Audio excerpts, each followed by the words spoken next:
ED को Saumya, retired IAS Anil Tuteja और अनवर ढेबर, चैतन्य बघेल के बीच हुई चैट्स में कई अहम सबूत भी मिले हैं। व्यक्तिगत चैट तो करते ही थे, लेकिन शराब घोटाले को ऑपरेट करने के लिए बिग बॉस नाम का एक व्हाट्सएप ग्रुप बनाया गया था।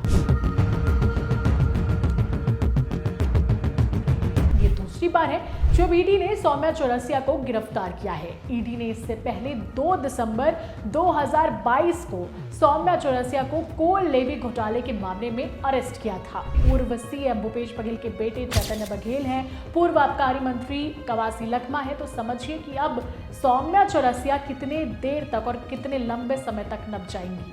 मंगलवार रात छत्तीसगढ़ से एक बहुत बड़ी खबर सामने आई। पूर्व आईएएस और पूर्व सीएम भूपेश बघेल की करीबी सौम्या चौरसिया को फिर से गिरफ्तार कर लिया गया।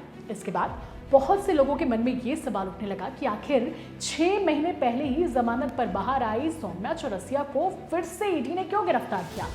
तो चलिए आपको इस रिपोर्ट में विस्तार से बताएंगे। नमस्कार दोस्तों, मैं हूं निधि भारद्वाज और आप देख रहे हैं आपका अपना सीजी भास्कर। सौम्या चौरसिया, जिन्हें 2.5 साल जेल में रहने के बाद बड़ी ही मुश्किल से जमानत मिली थी, वो फिर से अरेस्ट हो गई।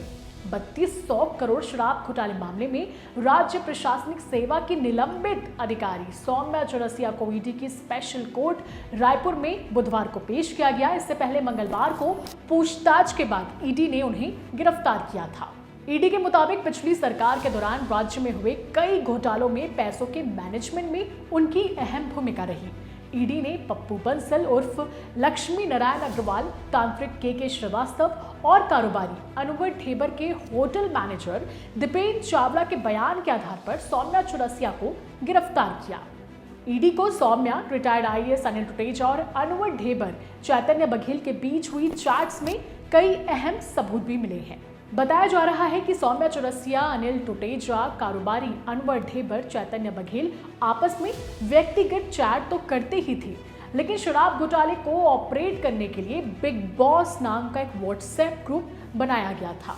इसमें सौम्या चौरसिया, चैतन्य बघेल, अनवर ढेबर, अनिल टुटेजा और पुष्पक जैसे अहम लोग जुड़े थे।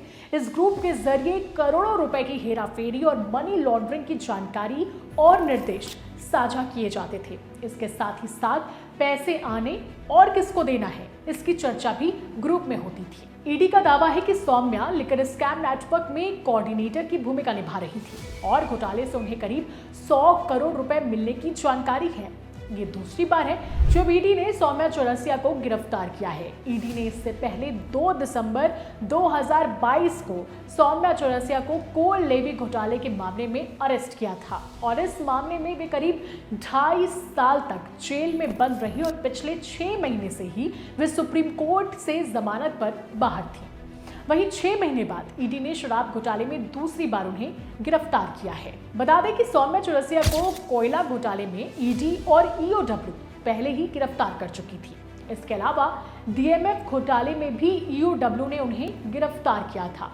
49 करोड़ रुपए से अधिक आय के मामले में भी ईओडब्ल्यू ने उनके खिलाफ कार्रवाई की थी। यानी कि सौम्या अब तक 4 घोटालों में जेल जा चुकी हैं और 3200 करोड़ रुपए के शराब घोटाले में ये उनकी दूसरी गिरफ्तारी है। अब आपको तो पता ही होगा कि प्रदेश में शराब घोटाले को लेकर बड़े बड़े लोग जेल में बंद हैं, जिनमें पूर्व सीएम भूपेश बघेल के बेटे चैतन्य बघेल हैं, पूर्व आबकारी मंत्री कवासी लखमा है। तो समझिए कि अब सौम्या चौरसिया कितने देर तक और कितने लंबे समय तक नप जाएंगी। देखने वाली बात होगी कि उन्हें कब और कैसे राहत मिलती है। फिलहाल इस रिपोर्ट में इतना ही। मुझे यानी निधि भारद्वाज को दीजिए इजाजत और अगर आपको हमारा ये वीडियो पसंद आया हो तो इसे शेयर करना ना भूलें और साथ ही साथ हमारे चैनल सीजी भास्कर को अगर आपने अभी तक सब्सक्राइब नहीं किया है तो सब्सक्राइब और लाइक जरूर करें। नमस्कार, जय हिंद, जय भारत, जय छत्तीसगढ़।